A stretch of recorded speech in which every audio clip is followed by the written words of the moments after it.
ಐತಿಹಾಸಿಕ ಲಕ್ಕುಂಡಿ ಗ್ರಾಮದಲ್ಲಿ ಕಳೆದ 12 ದಿನಗಳಿಂದ ಉತ್ಖನನ ಕಾರ್ಯ ನಡೀತಾ ಇದೆ. ಇವಾಗನೂ ಕೂಡ ಉತ್ಖನನ ಕಾರ್ಯದಲ್ಲಿ ಬಿ ಬ್ಲಾಕ್‌ನಲ್ಲಿ ಕೂಡ ಒಂದು ಅಪರೂಪದ ನಾಗಮೂರ್ತಿ ಸಿಕ್ಕಿದೆ. ಇಲ್ಲಿ ನಾವು ದೃಶ್ಯದಲ್ಲಿ ಕೂಡ ನೋಡ್ತಾ ಇರ್ಬೋದು. ಇದೇ ಒಂದು 3 ಹೆಡೆಯ ನಾಗರಮೂರ್ತಿ. ಇದು ಹಸಿರು ಬಣ್ಣದ ಕಲ್ಲಿನಲ್ಲಿ ಕೆತ್ತನೆ ಮಾಡಿರುವಂತ ನಾಗಮೂರ್ತಿ. ಇದು ಸಾಕಷ್ಟು ಅಪರೂಪದ ಕಲ್ಲಿನ ಮೂರ್ತಿ, ನಾಗರಮೂರ್ತಿ ಅಂತ ಹೇಳ್ತಾ ಇದ್ದಾರೆ. ಇಲ್ಲಿ ನಾವು ದೃಶ್ಯದಲ್ಲಿ ಕೂಡ ನೋಡ್ತಾ ಇರ್ಬೋದು. 3 ಹೆಡೆಗಳಿದಾವೆ ಇಲ್ಲಿ. 1, 2, 3 ಹೆಡೆಗಳ ಮೂಲಕ ಈ ಒಂದು ನಾಗರ ಮೂರ್ತಿಯನ್ನು ಕೂಡ ಕೆತ್ತನೆ ಮಾಡಿರುವಂತದ್ದು. ಇದು ಬ್ರಹ್ಮ, ವಿಷ್ಣು, ಮಹೇಶ್ವರ ಅಂತನೂ ಕೂಡ ಒಬ್ಬ ಇತಿಹಾಸಗಾರರು ಕೂಡ ಹೇಳ್ತಾ ಇದ್ದಾರೆ. ಇನ್ನೊಬ್ರು ಕೂಡ ಹೇಳ್ತಾ ಇದ್ದಾರೆ ಇದೊಂದು ವಿಷ್ಣುವಿನ ವಾಹನ ಅಂತ ಹೇಳಿ. ಹಾವಿನ ಮೇಲೆ ಅಂದ್ರೆ ಘಟಸರ್ಪ ಅಂತ ಹೇಳ್ತಾರಲ್ಲ, ಈ ತರ 5 ಹೆಡೆ, 6 ಹೆಡೆ, 7 ಹೆಡೆಗಳಿರ್ತಾವ. ಅದು ವಿಷ್ಣುವಿನ ವಾಹನ. ಹೀಗಾಗಿ ಇದೊಂದು ಅಪರೂಪದ ಶಾಸನ ಅಂತ ಹೇಳಿ ಇಲ್ಲಿ ಸಿಗ್ತಾ ಇರುವುದು. ಇದು ಪ್ರಾಚ್ಯಾವಶೇಷ ಏನು ಸಿಕ್ಕಿದೆ, ಸಾಕಷ್ಟು ಕುತೂಹಲ ಕೂಡ ಎಡೆ ಮಾಡಿಕೊಡ್ತಾ ಇದೆ. ಈ ಹಿಂದೆನೂ ಕೂಡ ಇಲ್ಲಿ ನೋಡ್ತಾ ಇರ್ಬೋದು, A1 ಬ್ಲಾಕ್ ನಲ್ಲಿ ಕೂಡ ಒಂದು ನಾಗರ ಮೂರ್ತಿ ಕೂಡ ಸಿಕ್ಕಿತ್ತು. ಇದಾದ ನಂತರ ಇವಾಗ ಮತ್ತೊಂದು ಏನು ಹೆಡೆ ಎತ್ತಿದಂತ ನಾಗರ ಕೆತ್ತನೆ ಮಾಡಿರುವಂತ ಏನು ಮೂರ್ತಿ ಸಿಕ್ಕಿದೆ. ಸಾಕಷ್ಟು ಕುತೂಹಲಕ್ಕೆ ಕೂಡ ಎಡೆ ಮಾಡಿಕೊಡ್ತಾ ಇದ್ದಾವೆ. ಯಾಕಂತಂದ್ರೆ ಇಲ್ಲಿ ಗ್ರಾಮಸ್ಥರು ಕೂಡ ನಂಬ್ತಾ ಇದ್ದಾರೆ ಏನಂತಂದ್ರೆ ನಿಧಿ ಇದ್ದ ಸ್ಥಳದಲ್ಲಿ ಈ ರೀತಿ ಹೆಡೆ ಎತ್ತಿದ ನಾಗರ ಹಾವಿನ ಮೂರ್ತಿಗಳು ಇಟ್ಟಿರ್ತಾರೆ ಅಂತೇಳಿ. ಹಾಗಾಗಿ ಏನು ಇಲ್ಲಿ ಉತ್ಖನನ ಕಾರ್ಯ ನಡೀತಾ ಇದ್ದಾರೆ. ತಳಭಾಗದಲ್ಲಿ ಯಾವುದಾದ್ರೂ ನಿಧಿ ಇದೆಯಾ, ವಜ್ರ ವೈಡೂರ್ಯ ಸಂಪತ್ತು ಅಡಗಿದೆಯಾ ಎನ್ನುವ ಪ್ರಶ್ನೆ ಕೂಡ ಕಾಡ್ತಾ ಇದೆ. ಸಂಪೂರ್ಣವಾಗಿ ಈ ಒಂದು ಮೂರ್ತಿ ಸಿಕ್ಕಿಲ್ಲ, ಕೇವಲ ಇಷ್ಟೊಂದು ಮಾತ್ರ ಪ್ರಾಚ್ಯಾವಶೇಷ ಸಿಕ್ಕಿದೆ. ಉಳಿದ ಭಾಗವನ್ನು ಕೂಡ ಸಂಶೋಧನೆ ಮಾಡಬೇಕಾಗಿದೆ. ಯಾಕಂತಂದ್ರೆ ಕಳೆದ 12 ದಿನಗಳಿಂದ ಉತ್ಖನನ ಕಾರ್ಯ ನಡೀತಾ ಇದೆ. ಸಾಕಷ್ಟು ಪ್ರಾಚ್ಯಾವಶೇಷಗಳು ಸಿಗ್ತಾ ಇದ್ದಾವೆ. ಆದರೆ ಇವಾಗ ಈ ಒಂದು ನಾಗನ ಮೂರ್ತಿ ಸಿಕ್ಕಿದೆ. ಇದು ಸಾಕಷ್ಟು ಅಪರೂಪ ಅಂತ ಹೇಳ್ಬೋದು. ಸಂಪೂರ್ಣವಾಗಿ ಹಸಿರು ಬಣ್ಣದ ಏನು ಒಂದು ಕಲ್ಲಿನಲ್ಲಿ ಈ ರೀತಿ ಕೆತ್ತನೆ ಮಾಡಿದ್ದಾರೆ. ಇದರಲ್ಲಿ ಕೂಡ ಇಲ್ಲಿ ಈ ರೀತಿ ಒಂದು ಕೆತ್ತನೆ ಮಾಡಿರೋದು ಸಾಕಷ್ಟು ವಿಶೇಷ. ಇದು ಘಟಸರ್ಪ ಅಂತಲೂ ಕೂಡ ಹೇಳ್ತಾರೆ. 3 ಹೆಡೆ ಇದರಲ್ಲಿ ಇದಾವೆ. ಅದರ ಮೇಲೇನು ಕೂಡ ಸಾಕಷ್ಟು ಅಂದ್ರೆ ಏನು ನಾಗರ ಮೇಲುಗಡೆಯನ್ನು ಕೂಡ ಕಿರೀಟದ ರೀತಿಯಲ್ಲಿ ಕೂಡ ಕೆತ್ತನೆ ಮಾಡಿದ್ದಾರೆ. ಹೀಗಾಗಿ ಈ ಒಂದು ಭಾಗದಲ್ಲಿ ಏನು ಒಂದು ವಜ್ರ ವೈಡೂರ್ಯ ನಿಧಿ ಇದೆ ಅನ್ನೋ ಸಂಶಯ ಕೂಡ ಕಾಡ್ತಾ ಇದೆ. ಒಟ್ಟಾರೆ ಹೇಳ್ಬೇಕಂತಂದ್ರೆ ಲಕ್ಕುಂಡಿ ಗ್ರಾಮದಲ್ಲಿ ಕಳೆದ 12 ದಿನಗಳಿಂದ ಕೂಡ ಉತ್ಖನನ ಕಾರ್ಯ ನಡೀತಾ ಇದೆ. ಇವಾಗ 12ನೇ ದಿನಕ್ಕೂ ಕೂಡ ಇವತ್ತು ವಿಶೇಷವಾದ ಅಪರೂಪದ ನಾಗಮೂರ್ತಿ ಸಿಕ್ಕಿದ್ದು ಸಾಕಷ್ಟು ಕುತೂಹಲಕ್ಕೆ ಎಡೆ ಮಾಡಿಕೊಡ್ತಾ ಇದೆ. ಇನ್ನೂ ಕೂಡ ಉತ್ಖನನ ಕಾರ್ಯ ನಡೀತಾ ಇದೆ. ಇನ್ನೂ ಹೆಚ್ಚಿನ ಬಗದರೆ ಅಂದ್ರೆ ಇನ್ನೂ ಮಣ್ಣು ತೆಗೆದ್ರೆ ಇಲ್ಲಿ ಸಾಕಷ್ಟು ವಜ್ರ ವೈಡೂರ್ಯ ಅಮೂಲ್ಯ ವಸ್ತುಗಳು ಸಿಗ್ತಾವ ಎನ್ನುವ ಕುತೂಹಲ ಕೂಡ ಎಡೆ ಮಾಡಿಕೊಡ್ತಾ ಇದೆ. ಕ್ಯಾಮ್ರಾಮನ್ ಮಂಜುನಾಥ್ ಜೊತೆ ಮಂಜು ಪತ್ತ, ರಿಪಬ್ಲಿಕ್ ಕನ್ನಡ, ಗದಗ್. ಐತಿಹಾಸಿಕ ಲಕ್ಕುಂಡಿ ಗ್ರಾಮದಲ್ಲಿ ಕಳೆದ 12 ದಿನಗಳಿಂದ ಉತ್ಖನನ ಕಾರ್ಯ ನಡೀತಾ ಇದೆ.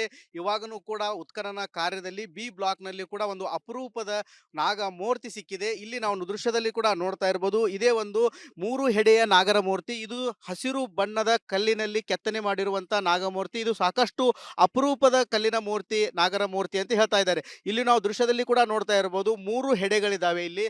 1, 2, 3 ಹೆಡೆಗಳ ಮೂಲಕ ಈ ಒಂದು ನಾಗರ ಮೂರ್ತಿಯನ್ನು ಕೂಡ ಕೆತ್ತನೆ ಮಾಡಿರುವಂತದ್ದು. ಇದು ಬ್ರಹ್ಮ, ವಿಷ್ಣು, ಮಹೇಶ್ವರ ಅಂತನೂ ಕೂಡ ಒಬ್ಬ ಇತಿಹಾಸಗಾರರು ಕೂಡ ಹೇಳ್ತಾ ಇದ್ದಾರೆ. ಇನ್ನೊಬ್ರು ಕೂಡ ಹೇಳ್ತಾ ಇದ್ದಾರೆ ಇದೊಂದು ವಿಷ್ಣುವಿನ ವಾಹನ ಅಂತ ಹೇಳಿ. ಹಾವಿನ ಮೇಲೆ ಅಂದ್ರೆ ಘಟಸರ್ಪ ಅಂತ ಹೇಳ್ತಾರಲ್ಲ, ಈ ತರ 5 ಹೆಡೆ, 6 ಹೆಡೆ, 7 ಹೆಡೆಗಳಿರ್ತಾವ. ಅದು ವಿಷ್ಣುವಿನ ವಾಹನ.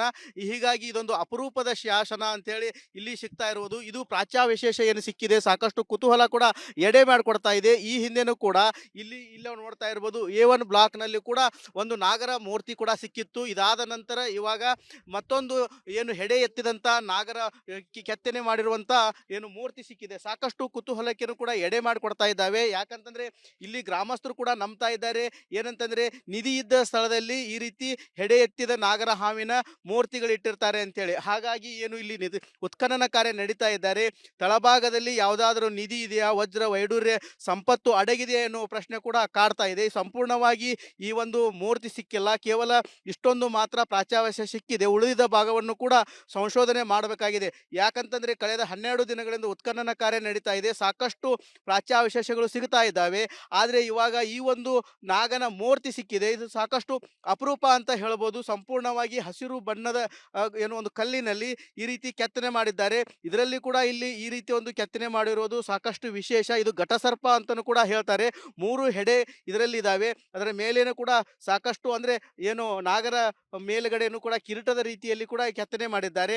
ಹೀಗಾಗಿ ಈ ಒಂದು ಭಾಗದಲ್ಲಿ ಏನು ಒಂದು ವಜ್ರ ವೈಡೂರ್ಯ ನಿಧಿ ಇದೆ ಅನ್ನೋ ಸಂಶಯ ಕೂಡ ಕಾಡ್ತಾ ಇದೆ. ಒಟ್ಟಾರೆ ಹೇಳ್ಬೇಕಂತಂದ್ರೆ ಲಕ್ಕುಂಡಿ ಗ್ರಾಮದಲ್ಲಿ ಕಳೆದ 12 ದಿನಗಳಿಂದನೂ ಕೂಡ ಉತ್ಖನನ ಕಾರ್ಯ ನಡೀತಾ ಇದೆ. ಇವಾಗ 12ನೇ ದಿನಕ್ಕೂ ಕೂಡ ಇವತ್ತು ವಿಶೇಷವಾದ ಅಪರೂಪದ ನಾಗಮೂರ್ತಿ ಸಿಕ್ಕಿದ್ದು ಸಾಕಷ್ಟು ಕುತೂಹಲಕ್ಕೆ ಎಡೆ ಮಾಡಿಕೊಡ್ತಾ ಇದೆ. ಇನ್ನೂ ಕೂಡ ಉತ್ಖನನ ಕಾರ್ಯ ನಡೀತಾ ಇದೆ. ಇನ್ನೂ ಹೆಚ್ಚಿನ ಬಗದರೆ ಅಂದ್ರೆ ಇನ್ನೂ ಮಣ್ಣು ತೆಗೆದ್ರೆ ಇಲ್ಲಿ ಸಾಕಷ್ಟು ವಜ್ರ ವೈಡೂರ್ಯ ಅಮೂಲ್ಯ ವಸ್ತುಗಳು ಸಿಗ್ತಾವ ಎನ್ನುವ ಕುತೂಹಲ ಕೂಡ ಎಡೆ ಮಾಡಿಕೊಡ್ತಾ ಇದೆ. ಕ್ಯಾಮ್ರಾಮನ್ ಮಂಜುನಾಥ್ ಜೊತೆ ಮಂಜು ಪತ್ತ, ರಿಪಬ್ಲಿಕ್ ಕನ್ನಡ, ಗದಗ್. ಐತಿಹಾಸಿಕ ಲಕ್ಕುಂಡಿ ಗ್ರಾಮದಲ್ಲಿ ಕಳೆದ 12 ದಿನಗಳಿಂದ ಉತ್ಖನನ ಕಾರ್ಯ ನಡೀತಾ ಇದೆ. ಇವಾಗನೂ ಕೂಡ ಉತ್ಖನನ ಕಾರ್ಯದಲ್ಲಿ ಬಿ ಬ್ಲಾಕ್ನಲ್ಲಿ ಕೂಡ ಒಂದು ಅಪರೂಪದ ನಾಗ ಮೂರ್ತಿ ಸಿಕ್ಕಿದೆ. ಇಲ್ಲಿ ನಾವು ದೃಶ್ಯದಲ್ಲಿ ಕೂಡ ನೋಡ್ತಾ ಇರ್ಬೋದು. ಇದೇ ಒಂದು 3 ಹೆಡೆಯ ನಾಗರ ಮೂರ್ತಿ. ಇದು ಹಸಿರು ಬಣ್ಣದ ಕಲ್ಲಿನಲ್ಲಿ ಕೆತ್ತನೆ ಮಾಡಿರುವಂತ ನಾಗಮೂರ್ತಿ. ಇದು ಸಾಕಷ್ಟು ಅಪರೂಪದ ಕಲ್ಲಿನ ಮೂರ್ತಿ, ನಾಗರ ಮೂರ್ತಿ ಅಂತ ಹೇಳ್ತಾ ಇದ್ದಾರೆ. ಇಲ್ಲಿ ನಾವು ದೃಶ್ಯದಲ್ಲಿ ಕೂಡ ನೋಡ್ತಾ ಇರ್ಬೋದು. 3 ಹೆಡೆಗಳಿದಾವೆ ಇಲ್ಲಿ. 1 2 3 ಹೆಡೆಗಳ ಮೂಲಕ ಈ ಒಂದು ನಾಗರ ಮೂರ್ತಿಯನ್ನು ಕೂಡ ಕೆತ್ತನೆ ಮಾಡಿರುವಂತದ್ದು. ಇದು ಬ್ರಹ್ಮ ವಿಷ್ಣು ಮಹೇಶ್ವರ ಅಂತಾನೂ ಕೂಡ ಒಬ್ಬ ಇತಿಹಾಸಗಾರರು ಕೂಡ ಹೇಳ್ತಾ ಇದ್ದಾರೆ. ಇನ್ನೊಬ್ರು ಕೂಡ ಹೇಳ್ತಾ ಇದ್ದಾರೆ ಇದೊಂದು ವಿಷ್ಣುವಿನ ವಾಹನ ಅಂತ ಹೇಳಿ. ಹಾವಿನ ಮೇಲೆ ಅಂದ್ರೆ ಘಟಸರ್ಪ ಅಂತ ಹೇಳ್ತಾರಲ್ಲ, ಈ ತರ 5 ಹೆಡೆ 6 ಹೆಡೆ 7 ಹೆಡೆಗಳಿರ್ತಾವ, ಅದು ವಿಷ್ಣುವಿನ ವಾಹನ. ಹೀಗಾಗಿ ಇದೊಂದು ಅಪರೂಪದ ಶಾಸನ ಅಂತ ಹೇಳಿ ಇಲ್ಲಿ ಸಿಗ್ತಾ ಇರುವುದು. ಇದು ಪ್ರಾಚ್ಯ ವಿಶೇಷ ಏನು ಸಿಕ್ಕಿದೆ, ಸಾಕಷ್ಟು ಕುತೂಹಲ ಕೂಡ ಎಡೆ ಮಾಡಿಕೊಡ್ತಾ ಇದೆ. ಈ ಹಿಂದೆನೂ ಕೂಡ ಇಲ್ಲಿ ನೋಡ್ತಾ ಇರ್ಬೋದು, A1 ಬ್ಲಾಕ್ ನಲ್ಲಿ ಕೂಡ ಒಂದು ನಾಗರ ಮೂರ್ತಿ ಕೂಡ ಸಿಕ್ಕಿತ್ತು. ಇದಾದ ನಂತರ ಇವಾಗ ಮತ್ತೊಂದು ಏನು ಹೆಡೆ ಎತ್ತಿದಂತ ನಾಗರ ಕೆತ್ತನೆ ಮಾಡಿರುವಂತ ಏನು ಮೂರ್ತಿ ಸಿಕ್ಕಿದೆ. ಸಾಕಷ್ಟು ಕುತೂಹಲಕ್ಕೆ ಕೂಡ ಎಡೆ ಮಾಡಿಕೊಡ್ತಾ ಇದ್ದಾವೆ. ಯಾಕಂತಂದ್ರೆ ಇಲ್ಲಿ ಗ್ರಾಮಸ್ಥರು ಕೂಡ ನಂಬ್ತಾ ಇದ್ದಾರೆ ಏನಂತಂದ್ರೆ ನಿಧಿ ಇದ್ದ ಸ್ಥಳದಲ್ಲಿ ಈ ರೀತಿ ಹೆಡೆ ಎತ್ತಿದ ನಾಗರ ಹಾವಿನ ಮೂರ್ತಿಗಳು ಇಟ್ಟಿರ್ತಾರೆ ಅಂತೇಳಿ. ಹಾಗಾಗಿ ಏನು ಇಲ್ಲಿ ಉತ್ಖನನ ಕಾರ್ಯ ನಡೀತಾ ಇದ್ದಾರೆ.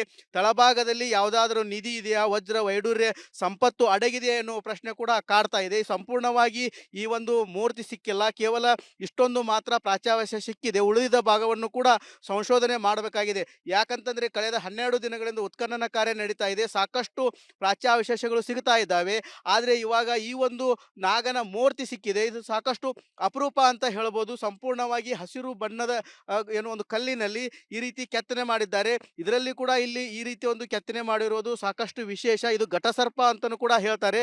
3 ಹೆಡೆ ಇದರಲ್ಲಿ ಇದಾವೆ. ಅದರ ಮೇಲೇನು ಕೂಡ ಸಾಕಷ್ಟು ಅಂದ್ರೆ ಏನು ನಾಗರ ಮೇಲ್ಗಡೆಯನ್ನು ಕೂಡ ಕಿರೀಟದ ರೀತಿಯಲ್ಲಿ ಕೂಡ ಕೆತ್ತನೆ ಮಾಡಿದ್ದಾರೆ. ಹೀಗಾಗಿ ಈ ಒಂದು ಭಾಗದಲ್ಲಿ ಏನು ಒಂದು ವಜ್ರ ವೈಡೂರ್ಯ ನಿಧಿ ಇದೆ ಅನ್ನೋ ಸಂಶಯ ಕೂಡ ಕಾಡ್ತಾ ಇದೆ. ಒಟ್ಟಾರೆ ಹೇಳ್ಬೇಕಂತಂದ್ರೆ ಲಕ್ಕುಂಡಿ ಗ್ರಾಮದಲ್ಲಿ ಕಳೆದ 12 ದಿನಗಳಿಂದ ಕೂಡ ಉತ್ಖನನ ಕಾರ್ಯ ನಡೀತಾ ಇದೆ. ಇವಾಗ 12ನೇ ದಿನಕ್ಕೂ ಕೂಡ ಇವತ್ತು ವಿಶೇಷವಾದ ಅಪರೂಪದ ನಾಗ ಮೂರ್ತಿ ಸಿಕ್ಕಿದ್ದು ಸಾಕಷ್ಟು ಕುತೂಹಲಕ್ಕೆ ಎಡೆ ಮಾಡಿಕೊಡ್ತಾ ಇದೆ. ಇನ್ನೂ ಕೂಡ ಉತ್ಖನನ ಕಾರ್ಯ ನಡೀತಾ ಇದೆ. ಇನ್ನೂ ಹೆಚ್ಚಿನ ಬಗದರೆ ಅಂದ್ರೆ ಇನ್ನೂ ಮಣ್ಣು ತೆಗೆದ್ರೆ ಇಲ್ಲಿ ಸಾಕಷ್ಟು ವಜ್ರ ವೈಡೂರ್ಯ ಅಮೂಲ್ಯ ವಸ್ತುಗಳು ಸಿಗ್ತಾವ ಎನ್ನುವ ಕುತೂಹಲ ಕೂಡ ಎಡೆ ಮಾಡಿಕೊಡ್ತಾ ಇದೆ. ಕ್ಯಾಮ್ರಾಮನ್ ಮಂಜುನಾಥ್ ಜೊತೆ ಮಂಜು ಪತ್ತ, ರಿಪಬ್ಲಿಕ್ ಕನ್ನಡ, ಗದಗ್. ಐತಿಹಾಸಿಕ ಲಕ್ಕುಂಡಿ ಗ್ರಾಮದಲ್ಲಿ ಕಳೆದ 12 ದಿನಗಳಿಂದ ಉತ್ಖನನ ಕಾರ್ಯ ನಡೀತಾ ಇದೆ. ಇವಾಗನೂ ಕೂಡ ಉತ್ಖನನ ಕಾರ್ಯದಲ್ಲಿ ಬಿ ಬ್ಲಾಕ್ನಲ್ಲಿ ಕೂಡ ಒಂದು ಅಪರೂಪದ ನಾಗ ಮೂರ್ತಿ ಸಿಕ್ಕಿದೆ. ಇಲ್ಲಿ ನಾವು ದೃಶ್ಯದಲ್ಲಿ ಕೂಡ ನೋಡ್ತಾ ಇರ್ಬೋದು. ಇದೇ ಒಂದು 3 ಹೆಡೆಯ ನಾಗರ ಮೂರ್ತಿ. ಇದು ಹಸಿರು ಬಣ್ಣದ ಕಲ್ಲಿನಲ್ಲಿ ಕೆತ್ತನೆ ಮಾಡಿರುವಂತ ನಾಗಮೂರ್ತಿ. ಇದು ಸಾಕಷ್ಟು ಅಪರೂಪದ ಕಲ್ಲಿನ ಮೂರ್ತಿ, ನಾಗರ ಮೂರ್ತಿ ಅಂತ ಹೇಳ್ತಾ ಇದ್ದಾರೆ. ಇಲ್ಲಿ ನಾವು ದೃಶ್ಯದಲ್ಲಿ ಕೂಡ ನೋಡ್ತಾ ಇರ್ಬೋದು. 3 ಹೆಡೆಗಳಿದಾವೆ ಇಲ್ಲಿ. 1 2 3 ಹೆಡೆಗಳ ಮೂಲಕ ಈ ಒಂದು ನಾಗರ ಮೂರ್ತಿಯನ್ನು ಕೂಡ ಕೆತ್ತನೆ ಮಾಡಿರುವಂತದ್ದು. ಇದು ಬ್ರಹ್ಮ ವಿಷ್ಣು ಮಹೇಶ್ವರ ಅಂತಾನೂ ಕೂಡ ಒಬ್ಬ ಇತಿಹಾಸಗಾರರು ಕೂಡ ಹೇಳ್ತಾ ಇದ್ದಾರೆ. ಇನ್ನೊಬ್ರು ಕೂಡ ಹೇಳ್ತಾ ಇದ್ದಾರೆ ಇದೊಂದು ವಿಷ್ಣುವಿನ ವಾಹನ ಅಂತ ಹೇಳಿ. ಹಾವಿನ ಮೇಲೆ ಅಂದ್ರೆ ಘಟಸರ್ಪ ಅಂತ ಹೇಳ್ತಾರಲ್ಲ, ಈ ತರ 5 ಹೆಡೆ 6 ಹೆಡೆ 7 ಹೆಡೆಗಳಿರ್ತಾವ, ಅದು ವಿಷ್ಣುವಿನ ವಾಹನ. ಹೀಗಾಗಿ ಇದೊಂದು ಅಪರೂಪದ ಶಾಸನ ಅಂತ ಹೇಳಿ ಇಲ್ಲಿ ಸಿಗ್ತಾ ಇರುವುದು. ಇದು ಪ್ರಾಚ್ಯ ವಿಶೇಷ ಏನು ಸಿಕ್ಕಿದೆ, ಸಾಕಷ್ಟು ಕುತೂಹಲ ಕೂಡ ಎಡೆ ಮಾಡಿಕೊಡ್ತಾ ಇದೆ. ಈ ಹಿಂದೆನೂ ಕೂಡ ಇಲ್ಲಿ ನೋಡ್ತಾ ಇರ್ಬೋದು. A1 ಬ್ಲಾಕ್ ನಲ್ಲಿ ಕೂಡ ಒಂದು ನಾಗರ ಮೂರ್ತಿ ಕೂಡ ಸಿಕ್ಕಿತ್ತು. ಇದಾದ ನಂತರ ಇವಾಗ ಮತ್ತೊಂದು ಏನು ಹೆಡೆ ಎತ್ತಿದಂತ ನಾಗರ ಕೆತ್ತನೆ ಮಾಡಿರುವಂತ ಏನು ಮೂರ್ತಿ ಸಿಕ್ಕಿದೆ. ಸಾಕಷ್ಟು ಕುತೂಹಲಕ್ಕೆ ಕೂಡ ಎಡೆ ಮಾಡಿಕೊಡ್ತಾ ಇದ್ದಾವೆ. ಯಾಕಂತಂದ್ರೆ ಇಲ್ಲಿ ಗ್ರಾಮಸ್ಥರು ಕೂಡ ನಂಬ್ತಾ ಇದ್ದಾರೆ ಏನಂತಂದ್ರೆ ನಿಧಿ ಇದ್ದ ಸ್ಥಳದಲ್ಲಿ ಈ ರೀತಿ ಹೆಡೆ ಎತ್ತಿದ ನಾಗರ ಹಾವಿನ ಮೂರ್ತಿಗಳು ಇಟ್ಟಿರ್ತಾರೆ ಅಂತೇಳಿ. ಹಾಗಾಗಿ ಏನು ಇಲ್ಲಿ ಉತ್ಖನನ ಕಾರ್ಯ ನಡೀತಾ ಇದ್ದಾರೆ. ತಳಭಾಗದಲ್ಲಿ ಯಾವುದಾದ್ರೂ ನಿಧಿ ಇದೆಯಾ, ವಜ್ರ ವೈಡೂರ್ಯ ಸಂಪತ್ತು ಅಡಗಿದೆಯಾ ಎನ್ನುವ ಪ್ರಶ್ನೆ ಕೂಡ ಕಾಡ್ತಾ ಇದೆ. ಸಂಪೂರ್ಣವಾಗಿ ಈ ಒಂದು ಮೂರ್ತಿ ಸಿಕ್ಕಿಲ್ಲ. ಕೇವಲ ಇಷ್ಟೊಂದು ಮಾತ್ರ ಪ್ರಾಚ್ಯಾವಶೇಷ ಸಿಕ್ಕಿದೆ. ಉಳಿದ ಭಾಗವನ್ನು ಕೂಡ ಸಂಶೋಧನೆ ಮಾಡಬೇಕಾಗಿದೆ. ಯಾಕಂತಂದ್ರೆ ಕಳೆದ 12 ದಿನಗಳಿಂದ ಉತ್ಖನನ ಕಾರ್ಯ ನಡೀತಾ ಇದೆ. ಸಾಕಷ್ಟು ಪ್ರಾಚ್ಯಾವಶೇಷಗಳು ಸಿಗ್ತಾ ಇದ್ದಾವೆ. ಆದರೆ ಇವಾಗ ಈ ಒಂದು ನಾಗನ ಮೂರ್ತಿ ಸಿಕ್ಕಿದೆ. ಇದು ಸಾಕಷ್ಟು ಅಪರೂಪ ಅಂತ ಹೇಳ್ಬೋದು. ಸಂಪೂರ್ಣವಾಗಿ ಹಸಿರು ಬಣ್ಣದ ಏನು ಒಂದು ಕಲ್ಲಿನಲ್ಲಿ ಈ ರೀತಿ ಕೆತ್ತನೆ ಮಾಡಿದ್ದಾರೆ. ಇದರಲ್ಲಿ ಕೂಡ ಇಲ್ಲಿ ಈ ರೀತಿ ಒಂದು ಕೆತ್ತನೆ ಮಾಡಿರುವುದು ಸಾಕಷ್ಟು ವಿಶೇಷ. ಇದು ಘಟಸರ್ಪ ಅಂತಲೂ ಕೂಡ ಹೇಳ್ತಾರೆ. 3 ಹೆಡೆ ಇದರಲ್ಲಿ ಇದಾವೆ. ಅದರ ಮೇಲೇನು ಕೂಡ ಸಾಕಷ್ಟು ಅಂದ್ರೆ ಏನು ನಾಗರ ಮೇಲ್ಗಡೆನೂ ಕೂಡ ಕಿರೀಟದ ರೀತಿಯಲ್ಲಿ ಕೂಡ ಕೆತ್ತನೆ ಮಾಡಿದ್ದಾರೆ. ಹೀಗಾಗಿ ಈ ಒಂದು ಭಾಗದಲ್ಲಿ ಏನು ಒಂದು ವಜ್ರ ವೈಡೂರ್ಯ ನಿಧಿ ಇದೆ ಅನ್ನೋ ಸಂಶಯ ಕೂಡ ಕಾಡ್ತಾ ಇದೆ. ಒಟ್ಟಾರೆ ಹೇಳ್ಬೇಕಂತಂದ್ರೆ ಲಕ್ಕುಂಡಿ ಗ್ರಾಮದಲ್ಲಿ ಕಳೆದ 12 ದಿನಗಳಿಂದ ಕೂಡ ಉತ್ಖನನ ಕಾರ್ಯ ನಡೀತಾ ಇದೆ. ಇವಾಗ 12ನೇ ದಿನಕ್ಕೂ ಕೂಡ ಇವತ್ತು ವಿಶೇಷವಾದ ಅಪರೂಪದ ನಾಗ ಮೂರ್ತಿ ಸಿಕ್ಕಿದ್ದು ಸಾಕಷ್ಟು ಕುತೂಹಲಕ್ಕೆ ಎಡೆ ಮಾಡಿಕೊಡ್ತಾ ಇದೆ. ಇನ್ನೂ ಕೂಡ ಉತ್ಖನನ ಕಾರ್ಯ ನಡೀತಾ ಇದೆ. ಇನ್ನೂ ಹೆಚ್ಚಿನ ಬಗದರೆ ಅಂದ್ರೆ ಇನ್ನೂ ಮಣ್ಣು ತೆಗೆದ್ರೆ ಇಲ್ಲಿ ಸಾಕಷ್ಟು ವಜ್ರ ವೈಡೂರ್ಯ ಅಮೂಲ್ಯ ವಸ್ತುಗಳು ಸಿಗ್ತಾವ ಎನ್ನುವ ಕುತೂಹಲ ಕೂಡ ಎಡೆ ಎಡೆ ಮಾಡಿಕೊಡ್ತಾ ಇದೆ. ಕ್ಯಾಮ್ರಾಮ್ಯಾನ್ ಮಂಜುನಾಥ್ ಜೊತೆ ಮಂಜು ಪತ್ತ, ರಿಪಬ್ಲಿಕ್ ಕನ್ನಡ, ಗದಗ್.